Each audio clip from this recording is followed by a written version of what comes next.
Check out this crazy before and after video of a fence we just installed in Levittown, New York. In this video, I'm going to take you through our step-by-step process for installing Gothic style cedar fencing. An absolutely beautiful style of wood fence. And you'll see by these before photos, we are going to encounter some obstacles along the way. Here we have a tree right next to the fence line.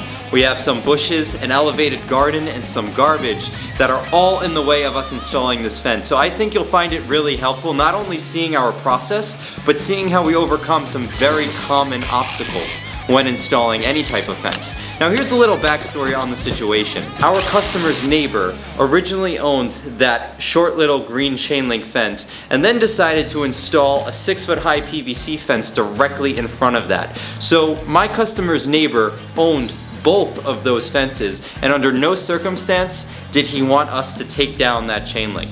So we are tasked with the job of installing a brand new cedar fence directly in front of his neighbor's old chain link fence. Our customer has cedar in the front, on the other side, and in the back of his property. So this one side was just really out of place and desperately needed a do-over. So I think you'll find this video not only informative, but extremely satisfying, because when you look at that before and after, it is just a totally different yard. Now let's get started with the tutorial. Keep in mind throughout the video that all of the materials shown are available for purchase and delivery nationwide.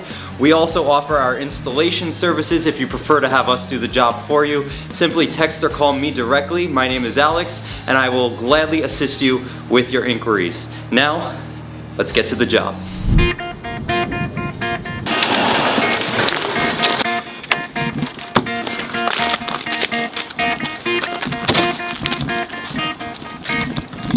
Now Hersan's just getting in there with a machete to clean up some of the plant debris that's stuck on the chain link fence. That way we can get the wood nice and flush against the existing fence.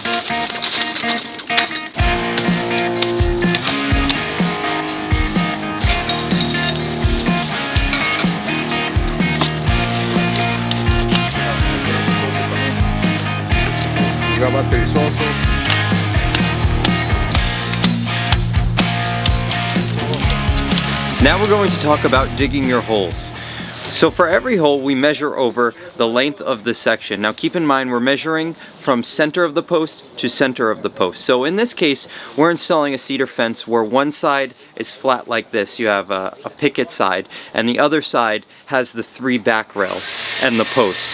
So in this case we're installing the picket side facing the customer, and the rail side is going to be facing the neighbor. So when we're installing our posts, we don't want the customer to see those posts. They're going to be behind the section. Therefore, every post is going to be shared with 2 sections. So that is what I mean by measuring center to center. Here's a little illustration to help you understand it better. So if you're installing a fence between posts, it's going to look like this. You're going to have your one post here, you're going to measure 8 feet between, and then your other post there. When you're measuring center to center, you're going to mark your measurement from the center of one post over to the center of the other post. Now when you're installing wood, it's really important that you measure your sections, because a lot of different styles vary. Usually it's a nominal 8 feet, so it can vary a little bit. In this case, our sections are 95 inches exact width, so we are going to measure 95 inches from center to center, and then mark the location to dig that hole. When you have a 6-foot high fence and you're installing the posts behind the fence, you want to use 8-foot long posts. So to know how deep to make your hole, you're going to go 2 feet plus the distance from the top of the top rail to the top of the picket on your section. In this case, as you'll see, we have 8 inches between the top rail and the top of the picket. We want our post to stick up about 1 inch past the top rail, so we're going to deduct 1 inch off of that, so 8 minus 1 is 7. So we're going to do 24 inches, 2 feet, plus another 7 inches, and we're going to make our hole approximately 31 inches deep. And it's important that you get it close to that 31 inches because you want the post to sit on solid ground. You don't want to dig the hole too deep and then put your post in and then just lift it after everything is tamped, because then the post will eventually sink over time.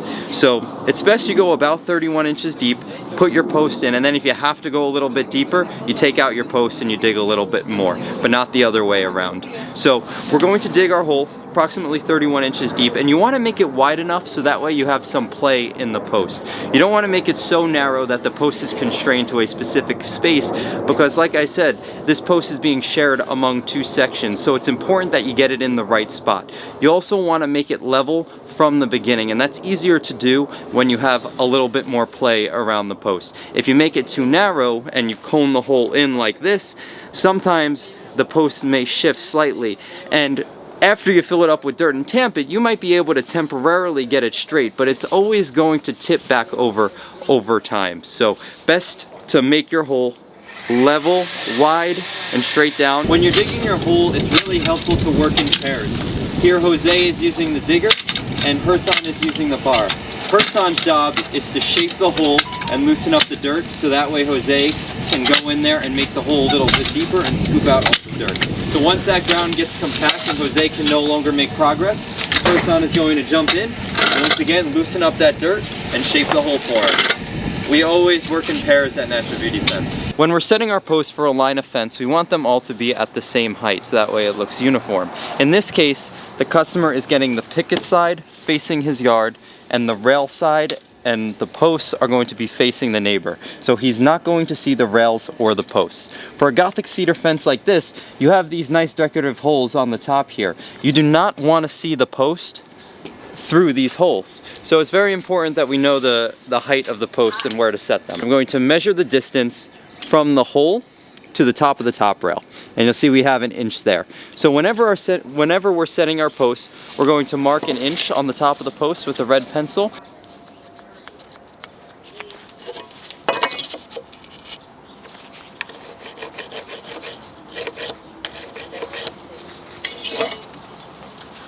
And that's going to mark the location at which the top rail is going to meet the post.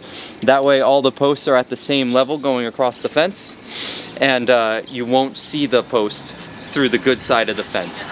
Through these holes, you will not see the post. We're going to begin this line of fence by connecting to the existing post here that the neighbor had installed a few years back. Keep in mind that the front is not our installation. The neighbor did this himself a few years ago, and there are some mistakes with it that we're going to point out shortly. Hersan is going to put 3 screws in the section, 1 for each rail.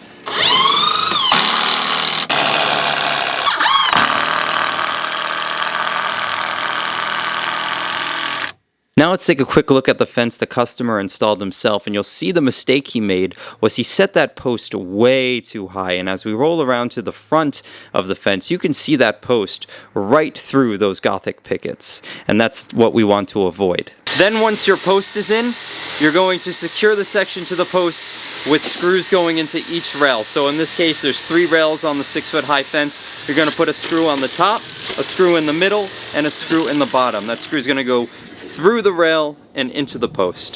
To secure the post, you're going to fill that hole up with dirt around the post, and you're going to tamp it down nice and strong. Here on Long Island, we're pretty lucky. We have good packing soil. I'm not an expert on other areas in the country, so check your local conditions to make sure the soil is suitable for installing a wood fence.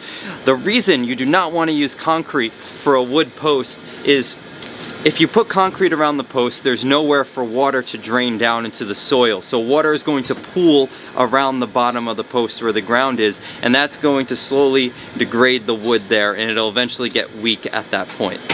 If you do want to use cement around your wood post, the proper way to do it is to dig your hole, put gravel at the bottom, then put your wood post in, then fill it up with cement, and you want to make a slight little mountain, an anthill of cement around the bottom of the post, so that way water has a place to run off and drain into the soil. But like I said, on Long Island, we're pretty lucky with the packing soil we have, and we have no issues installing this fence just with packed down tight dirt.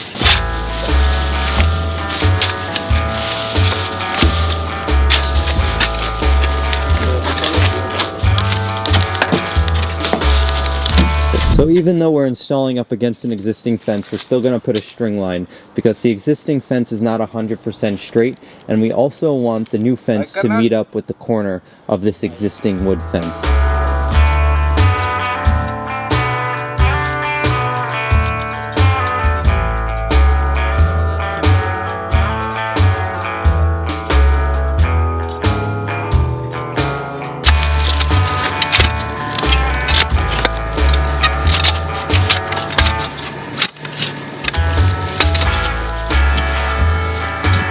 Yeah.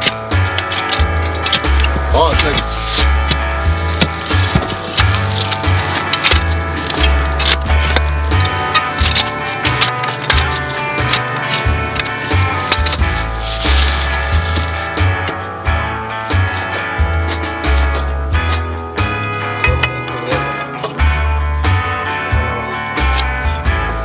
Están los hombres, vale.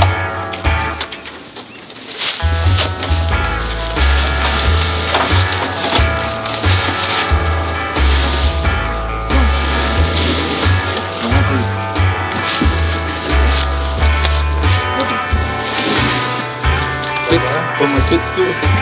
Dale, levanta.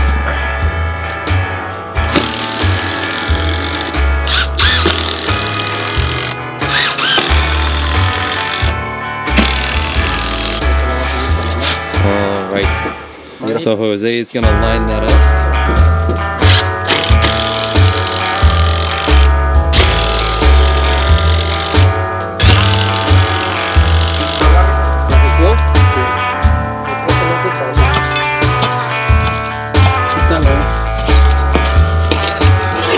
¿Y la memoria, güey?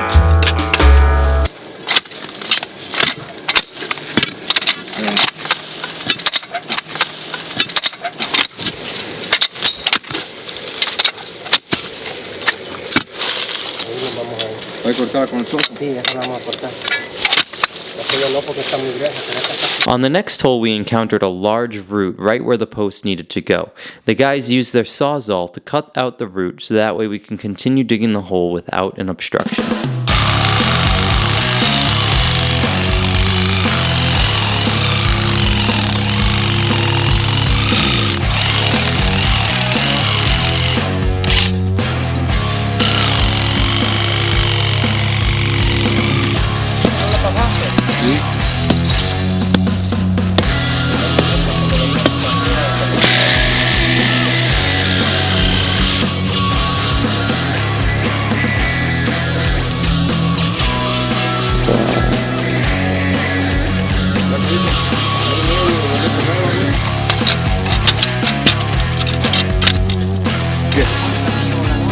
Ya.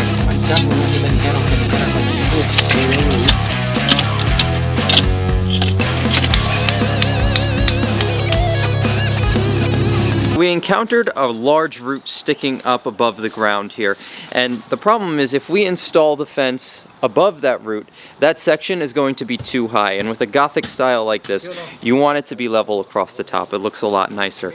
So we're going to quickly show you how we cut out a little arc on the bottom of the fence, so that way we can just sit the section over the large root and it's still going to be level on the top. The guys are going to first carry over the section and place it on top of the root. Then they're going to slide it over so that way it meets up with the previously installed section. Now Jose is going to expose the root by cleaning out all the excess dirt. Then they're going to take a pencil and draw an arch over the root.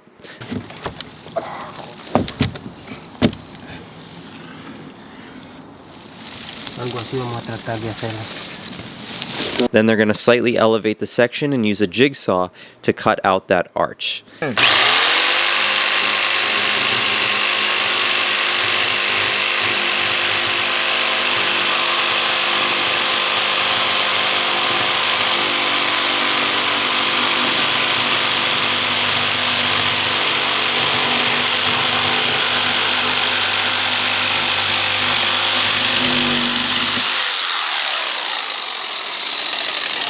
Then we place the section in the correct position and see if it's level with the rest of the fence. In this case, we got it on our first try.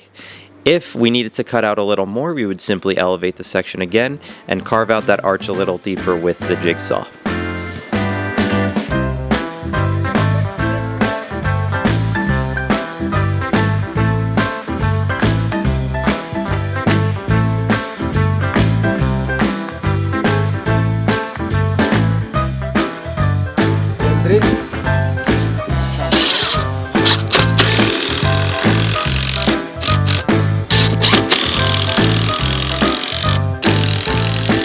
We just have to cut this little tree down so that way we can put the fence in its place. Makira.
Go.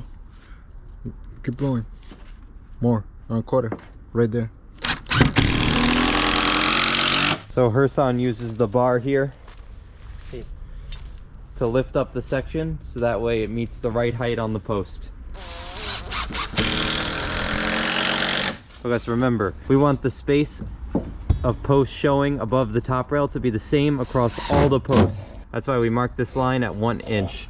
At this height, it is perfect because it sticks up slightly past the top rail, which looks good for this side. If, you know, this fence wasn't here, this would look good for this side.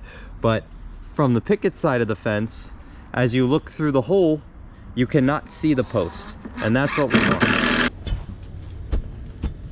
Ese día no me cayó el 20, pero ahora sí. Que era nomás por molestar. Now before we leave, we're going to take all this garbage to the truck and we're going to take it back with us. We want this yard to look brand new once we finish, so we are going to discard all of this. Now Jose is just removing some of the excess dirt from the customer's garden, but we are not going below grade. You never want to bury a wood fence. With a wood fence, you always want to leave a 1 or 2 inch gap for water drainage. Now Hersan starts the screw, and then Jose is going to push the section up.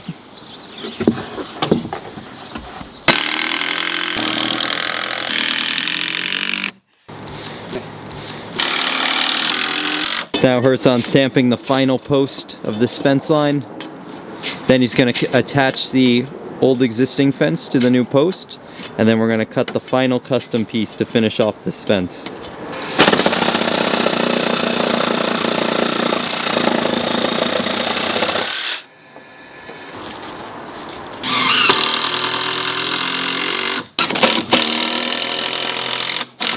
Check out this crazy before and after video of a fence we just installed. All right, we're taking a look at the before videos of this yard. The customer wants to cover this fence up with a new, beautiful cedar fence to match the one he has around the rest of his yard. It is going to be a massive improvement to the aesthetic of this backyard.